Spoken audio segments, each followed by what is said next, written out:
আসসালামু আলাইকুম everyone, welcome back to my channel. আশা করি আপনারা সবাই ভালো আছেন এবং সুস্থ আছেন। বেশ অনেক দিন পর আপনাদের মাঝে নতুন একটি ভিডিও নিয়ে চলে এলাম। আজকে ছোটোখাটো একটা ব্লগ ভিডিও শেয়ার করছি, আশা করি শেষ পর্যন্ত পাশে থাকবেন। আজকে আমি আমাদের বাসার নতুন সদস্যের আকিকার দিনের ভিডিওটি শেয়ার করছি।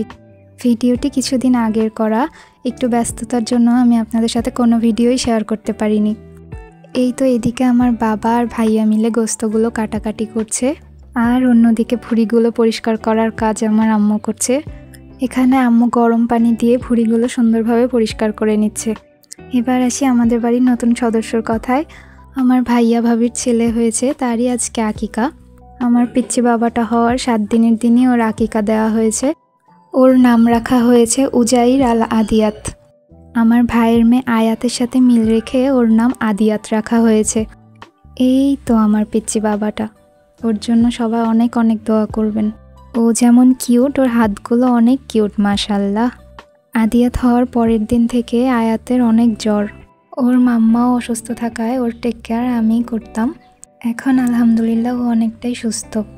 এইদিকে আমার আপু গোস্ত রান্না শুরু করে দিয়েছে। আজকে গোস্তের মধ্যে সব মশলা একসাথে দিয়ে খুব সহজভাবে গোস্তটি রান্না করা হচ্ছে। এইভাবে গোস্ত রান্না করলে অনেক টেস্টও হয় আর সময়ও অনেক কম লাগে।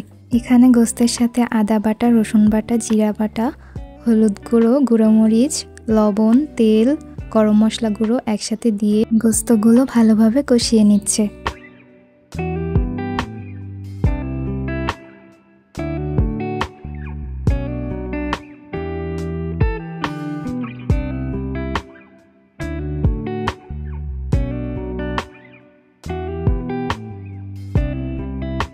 ভালোভাবে কষানো হয়ে গিয়েছে, এখন এখানে পরিমাণ মতো পানি অ্যাড করে দিচ্ছে।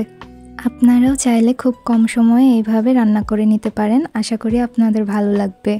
গোস্ত রান্না প্রায় শেষের পথে। এখন এখানে খিচুড়ি রান্নার প্রিপারেশন চলছে।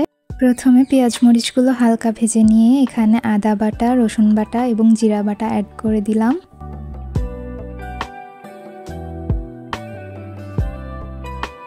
এরপর মশলাগুলো কিছুক্ষণ নেড়ে এখানে লবণ অ্যাড করে দিচ্ছি, সামান্য পানি দিয়ে দিচ্ছি।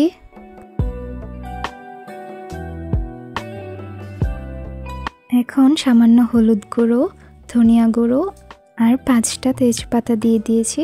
এখন মশলাটা ভালোভাবে কষিয়ে নিচ্ছি। ভালোভাবে কষানো হয়ে গেলে এখানে আমি চাল ডাল একসাথে ধুয়ে রেখেছিলাম, সেগুলো দিয়ে দিচ্ছি। এখন চাল ডালগুলো মশলার সাথে ভালোভাবে নেড়ে ভেজে নিব। এইভাবে চাল ডাল মশলার সাথে ভেজে খিচুড়ি রান্না করলে খিচুড়িটা অনেক টেস্ট হয়। আজকের খিচুড়িটা আমি রাইস কুকারে রান্না করব, তাই পরিমাণ মতো পানি আগে থেকেই গরম করতে দিয়েছি। এখন আমি গরম পানির মধ্যে ভেজে নেওয়া চাল ডালগুলো দিয়ে দিচ্ছি।